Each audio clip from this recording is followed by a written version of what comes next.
سلام به همه همراهان دیوید میدیا. امروز میخوایم بپردازیم به 10 تا از کشورهایی که بیشترین سرباز داره. پس با دیوید میدیا همراه باشین. دهمین کشور مصر با 438500 تا سرباز و همونطور که در اینجا میبینید پرچم مصر و اینکه جمعیتی که مصر در سال 2023 داشته بوده 114 میلیون و 500 هزار نفر بوده و عکس هایی که معروف از کشور مصر هسته اینها هسته که واقعا کشور فوق العاده قدیم هسته و نسبت به جمعیت سرباز کمی داره و دهمین کشوری هسته. نهمین کشور ویتنام با 450 هزار سرباز و اینکه پرچم ویتنام همچین شکلی داره و عکس های مهمی که اینها از کشورشون گذاشته، یک کشور قدیمی و آزاد سبز و همچنان یک طبیعتی فوق العاده ای داره و اینکه جمعیت ویتنام هم 100 میلیون و 400 هزار نفر در سال 2023 بوده. هشتمین کشور دنیا کره جنوبی هسته که با 500 هزار سرباز. همونطور که در اینجا میبینید عکس هایی که خوبی که از کشور کره جنوبی هسته، در اینجا کشور قدیمی و با یک تاریخ و معماری خاصی که مربوط به آسیای شرقی میشه و پرچمش در اینجا میبینید و همچنان جمعیتی که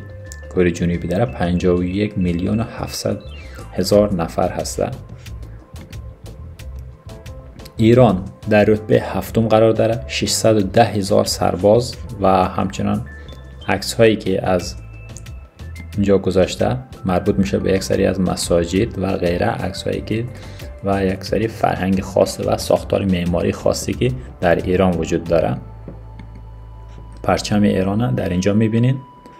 و همچنان جمعیتی که برای سال 2023 در ایران بوده 90 میلیون و 610 هزار نفر. پاکستان 660 هزار سرباز داره و همچنان پرچمش در اینجا میبینید، عکس هایی که در اینجا میبینید یک معماری خاص اسلامی و هندویسم و بیشتر از پرچم از مساجد این چیزا عکس گذاشته و همچنان جمعیتی پاکستان داره در سال 2023 247 میلیون نفر بوده. روسیه که 1 میلیون و 100 هزار سرباز داره،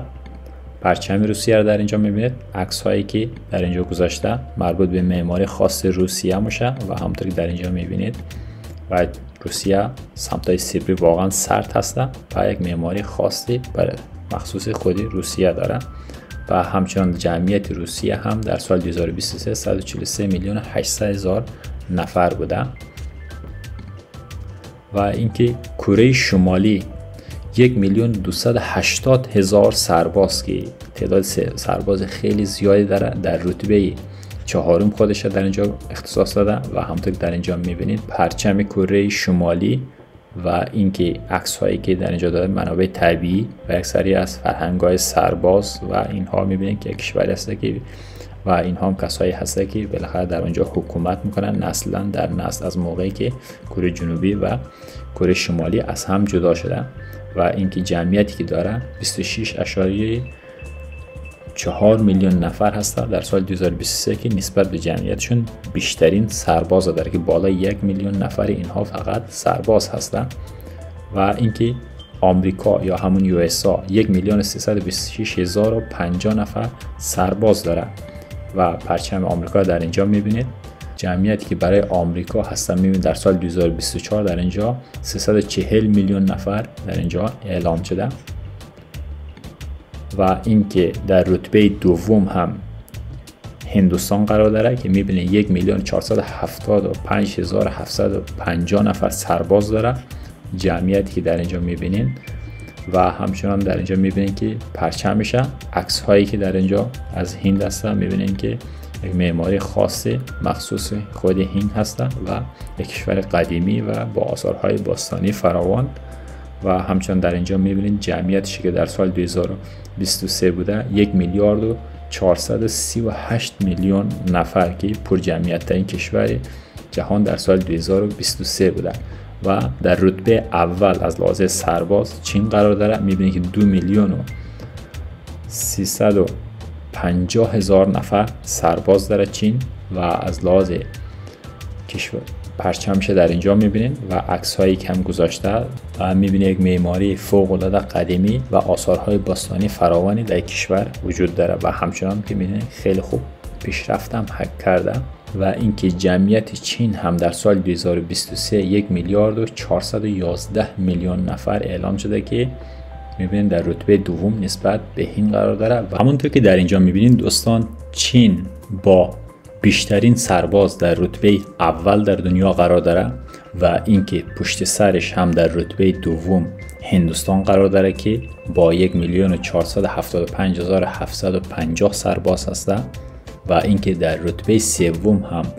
آمریکا هسته که 1,326,050 نفر در رتبه سوم و اینکه در رتبه چهارم هم میبینید که کره شمالی قرار داره نسبت به جمعیتی که داره خیلی سربازهای زیادی داره که میبینید 1,280,000 سرباز آماده کار داره و همچنان روسیه در رتبه پنجم قرار داره که میبینید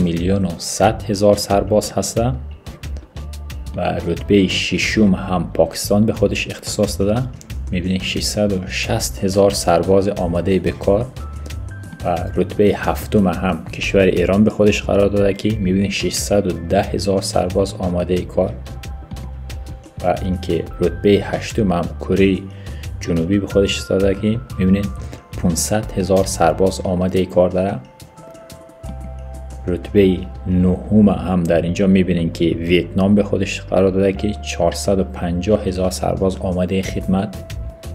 و همچنان رتبه دهم هم مصر به خودش اختصاص داده که 438,500 سرباز. اگه میخواین بدونین در مورد اینکه کشورهای دیگه‌ای که فارسی صحبت میکنن مثل افغانستان یا تاجیکستان یا کشورهای همسایه آسیای میانه در کجا قرار داره و چند تا سرباز داره در قسمت کامنت ها بنویسین تا اینکه یک ویدیو در مورد کشورهای دیگه‌ای که هم فارسی زبان هستن و در همسایگی فارسی زبان ها هستن در مورد اونها هم یک ویدیو بسازم. اگه میخواین در مورد کشورهای دیگه هم اطلاع داشته باشین که چند تا سرباز آماده خدمت داره و از لحاظ رتبه بندی در رتبه چندم در دنیا قرار داره در قسمت کامنت ها اسم اونها رو هم بنویسین. سعی میکنم که به زودی یک ویدیو درست کنم راجع بهش و تا اینکه